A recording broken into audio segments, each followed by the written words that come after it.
తెలంగాణ విద్యార్థులకు అదిరిపోయే శుభవార్త. డిగ్రీ పట్టా చేతికి రాగానే ఉద్యోగం గ్యారంటీ ఇచ్చేలా రాష్ట్ర ఉన్నత విద్యామండలి భారీ కసరత్తు చేస్తోంది. ఇకపై చదువు అంటే కేవలం పుస్తకాలు కాదు, నేరుగా పరిశ్రమల అవసరాలకు తగ్గట్టుగా సాగే ప్రయాణం. సీఎం రేవంత్ రెడ్డి విజన్ 2047లో భాగంగా తెలంగాణ ఉన్నత విద్యామండలి చారిత్రాత్మక నిర్ణయం తీసుకుంది. 2026-27 విద్యా సంవత్సరం నుంచి యూజీ, పీజీ విద్యార్థుల కోసం సరికొత్త జాబ్ ఓరియంటెడ్ కోర్సులను ప్రవేశపెట్టబోతున్నట్లు చైర్మన్ ప్రొఫెసర్ బి బాలకృష్ణారెడ్డి ప్రకటించారు.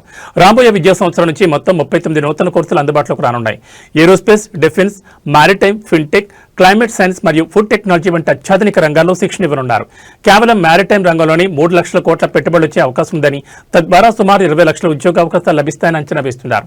ఫార్మా, లైఫ్ సైన్సెస్ మరియు ఏరోస్పేస్ రంగాలకు హైదరాబాద్ను గ్లోబల్ హబ్గా మార్చడమే ఈ కోర్సుల ప్రధాన ఉద్దేశం. ఇకపై విద్యార్థులు కేవలం క్లాస్ రూములకే పరిమితం కానక్కర్లేదు. పరిశ్రమలతో కుదుర్చుకున్న ఒప్పందాల ద్వారా విద్యార్థులకు కింది సౌకర్యాలు లభిస్తాయి. చదువుతో పాటే లైవ్ ప్రాజెక్టులో పనిచేసే అవకాశం, ఫీల్డ్ వర్క్ మరియు ఇండస్ట్రీ ప్రాజెక్టులు కూడా మార్కులు, క్రెడిట్లు కేటాయింపు, ప్రభుత్వ మరియు ప్రైవేట్ సంస్థల భాగస్వామ్యంతో అంతర్జాతీయ స్థాయి నైపుణ్యాలు, నిరుద్యోగితను రూపుమాపి తెలంగాణ యువతను ప్రపంచ స్థాయి నిపుణులుగా తీర్చిదిద్దడమే ఈ పథకం లక్ష్యం. విద్యార్థులు ఈ అవకాశాన్ని ఎలా అందిపుచ్చుకుంటారో వేచి చూడాలి.